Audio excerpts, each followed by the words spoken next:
ના એંધાણ છે એક મોટી ખબર રાજપૂતોની સંકલન સમિતિ પર પદ્મિની બાએ આકરા પ્રહાર કર્યા છે। કેટલાક જયચંદોએ આંદોલન નબળું પાડ્યું હોવાનું આ નિવેદન છે।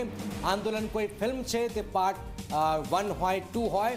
રૂપાલાને 16 તારીખે ફોર્મ જ ભરવાનું હતું દેવાનું। આંદોલન વેરવિખેર થઈ ગયું હોવાનું પણ પદ્મિની બાએ આ નિવેદન આપ્યું છે। આમંત્રણ વગર સંકલન સમિતિ બેઠકમાં પહોંચ્યા છે પદ્મિની બા વાળા નિધિ। આ એક મોટી ખબર છે ને આપ ત્યાં ખુદ ગ્રાઉન્ડ ઝીરો પર હતા અને આખો જે માહોલ છે જેમાં પદ્મિનીજીએ જ આખા આંદોલનની શરૂઆત કરી। નિધિ બિલકુલ, પદ્મિની બા દ્વારા વારંવાર ક્ષત્રિય આંદોલનની જે સંકલન સમિતિ છે તેના પર એક બાદ એક પ્રહારો કરવામાં આવી રહ્યા છે, અનેક આક્ષેપો લગાવવામાં આવી રહ્યા છે। તેની વચ્ચે જે હવે રણનીતિ છે તે રણનીતિને લઈને પણ આક્ષેપો લગાવવામાં આવ્યા। આખરે આક્ષેપો શું છે આવો સાંભળીએ। કે રૂપાલાભાઈને ફોર્મ ભરવા દેવામાં ન આવત એ તો બધું ઠંડુ પાડી દીધું। આટલું મોટું મહાસંમેલન યોજ્યું મારા ક્ષત્રિય સમાજના ભાઈઓને, અમે બહેનો આપણી જીત જ થઈ છે। હું મેસેજ કહેવા માંગુ છું કે મારા ભાઈઓ ત્યાં ભૂખા તરસા જે આવ્યા હતા ને એ અમારા બહેનો દીકરીઓ માટે આવ્યા હતા, નહીં કે સંકલન સમિતિ માટે કોઈ આવ્યું હતું।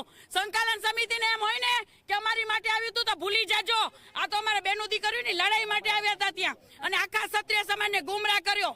હું શું કામ ભાઈ એકલી, બરાબર એકલી શું એ લોકોને એ તો કરું તો મને એકલી તો પાડવી હતી, બરાબર। અમારી લડાઈ જે છે હજી આગળ જોશું અમે શું કરું કે શું નહીં કરીએ, પણ જે હકીકતની લડાઈ હતી એ પૂરી થઈ ગઈ।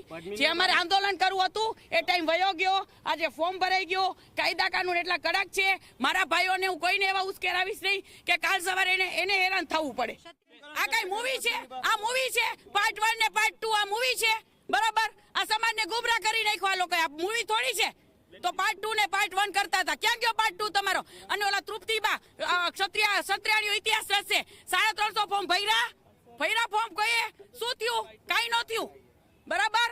અમે રાજકોટના હતા મેન, તો અમને કોઈ સંકલન સમિતિ વાળા એક ફોન પણ નથી કર્યો કે તમે આમ કે તેમ ફલાણું કે ઠીકડું।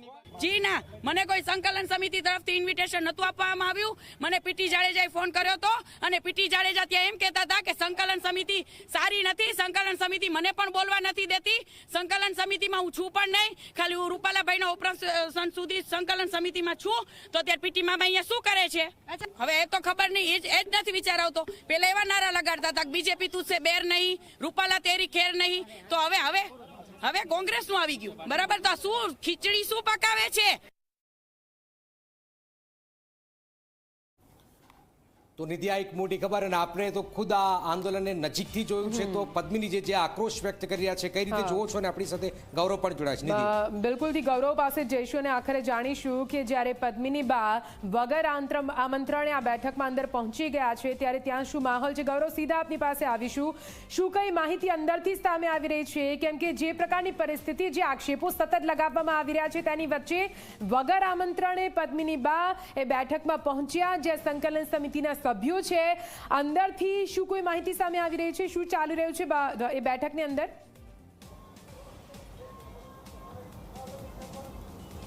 નિધિ, સૌથી પહેલાં તો હું તમને આ બેઠકની પૂર્વ ભૂમિકા બતાવવા માંગીશ, કારણ કે જ્યારે આંદોલનની શરૂઆત થઈ એટલે કે પુરુષોત્તમ રૂપાલા ભારતીય જનતા પાર્ટીના રાજકોટના લોકસભાના ઉમેદવાર છે, તેમને એક વિવાદાસ્પદ ટિપ્પણી કરી હતી। ત્યારબાદ ક્ષત્રિય સમાજ રોષે ભરાયો હતો, રજવાડાઓની વાત હતી અને ક્ષત્રિય સમાજ રોષે ભરાય, સ્વાભાવિક વાત છે। ત્યારબાદ જે રાજકોટથી આંદોલનની શરૂઆત થઈ હતી તે ધીરે ધીરે ગુજરાતમાં ને ત્યાંથી માંડીને સમગ્ર દેશ સુધી અલગ અલગ રાજ્યોમાં પણ પહોંચ્યું। એક જ માંગ ક્ષત્રિય સમાજની છે કે કોઈ પણ સંજોગોમાં પુરુષોત્તમ રૂપાલાની ટિકિટ રદ થવી જોઈએ।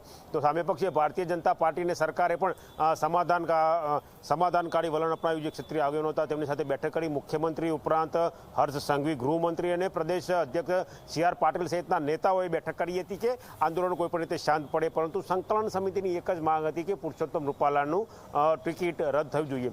16 તારીખે પુરુષોત્તમ રૂપાલાએ ફોર્મ ભરી દીધું છે અને આજે ફોર્મ ભરવાનો છેલ્લો દિવસ હતો। ક્ષત્રિય સમાજ દ્વારા એવી જે તે સમયે જાહેરાત થઈ હતી કે 300થી વધારે તેઓ ફોર્મ ભરશે, પરંતુ એવા કોઈ ફોર્મ ભરાયા હોય તેવું દેખાતું નથી।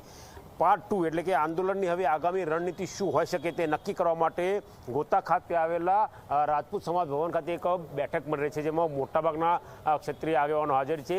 જે મુખ્ય સંસ્થાઓ ક્ષત્રિય સમાજની ખરી તે સંસ્થાના આગેવાનો અહીંયા હાજર છે અને કઈ રીતે આંદોલનને આગળ લઈ જવું તેનો રણનીતિ નક્કી કરી રહ્યા છે। આ જે બેઠક ચાલતી હતી એ દરમિયાન પદ્મિની વાળા અહીંયા પહોંચ્યા હતા, જેમણે મીડિયા સાથે વાત કરતા જણાવ્યું હતું કે આ કોઈ ફિલ્મ નથી કે જેનો પાર્ટ 1 અને પાર્ટ 2 હોય। એવી જો જાહેરાત થઈ હતી કે 300થી વધારે ફોર્મ ભરવા, તો શા માટે એ પ્રકારના કોઈ ફોર્મ ભરાયા નથી? બીજી મહત્વની વાત કે તેમણે એવો પણ આક્ષેપ કર્યો હતો કે કેટલાક જયચંદોના કારણે આંદોલન તૂટી પડ્યું અથવા તો નબળું પડ્યું, પણ એ કોણ વ્યક્તિઓ હતા તેની તેમને કોઈ સત્તાવાર રીતે માહિતી આપી નથી.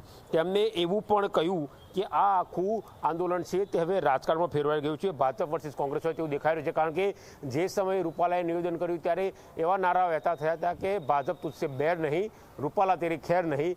હવે જ્યારે રૂપાલાએ ફોર્મ ભરી કાઢ્યું છે ત્યારે એવો પ્રચાર થઈ રહ્યો છે કે સમગ્ર ગુજરાતમાં ભારતીય જનતા પાર્ટી સામે પ્રચાર કરો અને ભારતીય જનતા પાર્ટી વિરુદ્ધમાં મતદાન કરો. એટલે આંદોલન ક્યાંક ભાજપ કોંગ્રેસમાં ફેરવાયો તેવો તેમને આક્ષેપ કર્યો. તેમને એવું પણ કહ્યું કે 16 તારીખે કોઈ પણ ભોગે રૂપાલાને ફોર્મ ભરવા દેવાની જરૂર ન હતી, એવી પણ વાત તેમને મીડિયા સમક્ષ કરી. એટલે આમંત્રણ વગર પદ્મિનીબા વારા હાલ જે સંકલન સમિતિની બેઠક છે ત્યાં પહોંચ્યા છે. જે આગેવાનો હતા તેઓ પ્રવચન કરી રહ્યા હતા, કઈ રણનીતિ અપનાવી તેના તરફ આગળ વધી રહ્યા હતા.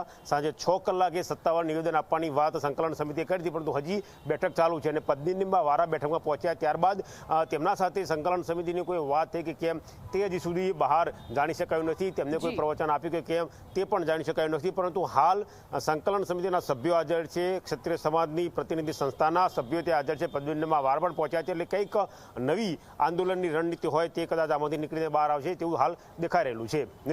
બિલકુલ થી ગૌરવ, એટલે અહીંયા પૂરી માહિતી માટે આભાર. એટલે જનક વાત અહીંયા જ આવે છે કે આંદોલનની રણનીતિ ઘડાય છે કે પછી અવઢવની શરૂઆત થાય છે, અહીંયા બે પાટા પડે છે આંદોલનના તે પણ જોવાનું રહેશે. બિલકુલ. અને આજ પદ્મિનીજી છે જે સતત સવાલો ભાગ રહ્યા છે, એ કેટલાક જયચંદોની વાત કરી રહ્યા છે. તો કોણ છે આ જયચંદો, એને આંદોલન નબળું પાડ્યું છે, એ પ્રકારની વાત પણ પદ્મિનીજી કરી રહ્યા છે.